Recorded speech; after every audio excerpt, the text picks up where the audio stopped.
பருப்பு வடை செய்ய போறேன். இன்னைக்கு வந்து ஆடி இறுதி, அதாவது ஆடி கடைசி நாள். அது எங்க சைடுல எல்லாம் நாங்க வந்து இன்னைக்கு வந்து இந்த மாதிரி பருப்பு வடை சுடுவோம், இல்லாட்டனா களி கிண்டுவாங்க, செய்து சாப்பிடுவாங்க.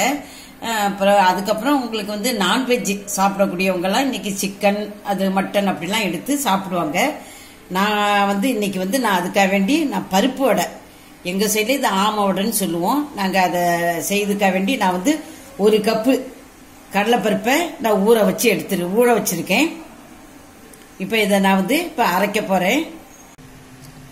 நான் 2 வரமிளகாவும் 1 பச்சை மிளகா, இஞ்சி இதை போட்டு ஒரு சுத்தி எடுத்துக்க போறேன். இப்ப நான் இதுல வந்து 1 கை கடலைப்பருப்பை தனியா எடுத்து வச்சிருக்கேன். மிச்சத்தெல்லாம் இதுல போட்டு நம்ம ஒரு சுத்தி எடுத்துடலாம். ரொம்ப நைஸா அரைச்சிடக்கூடாது.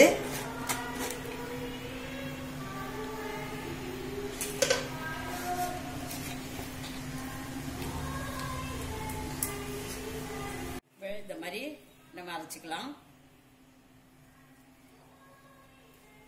இப்ப நான் இதை வந்து ஒரு பாத்திரத்துக்கு எடுத்திருக்கேன்.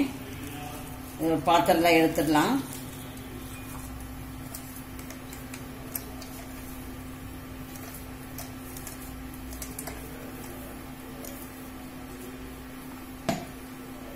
இதுல இப்ப இந்த ஊற வச்ச கடலைப்பருப்பையும் போட்டுக்கலாம்.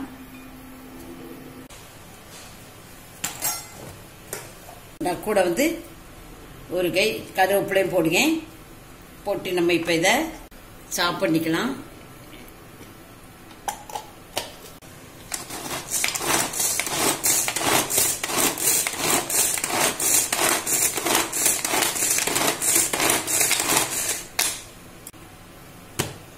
பாருங்க, நல்ல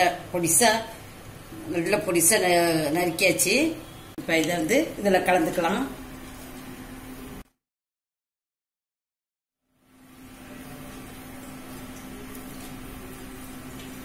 காயப்பொடி, உப்பு,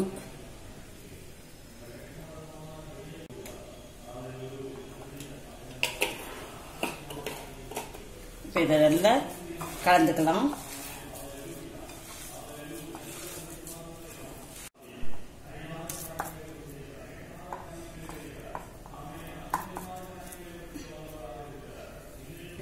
இப்ப நான் எல்லாம் கலந்து வச்சாச்சு.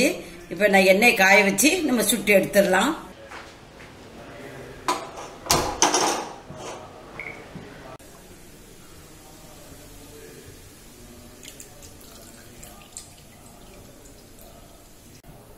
தீய ஹை ஃபிளேம்ல வச்சுக்கலாம். அதுக்கப்புறம் போடும்போது மீடியமா வச்சிருங்க. எண்ணெய் நல்லா காஞ்ச பிறகு நம்ம மீடியமா வச்சிடணும். எண்ணெய் காஞ்சிட்டான்னு பார்ப்போம். காஞ்சிருச்சு. நான் தீயை வந்து கொஞ்சம் கம்மி பண்ணிட்டேன்.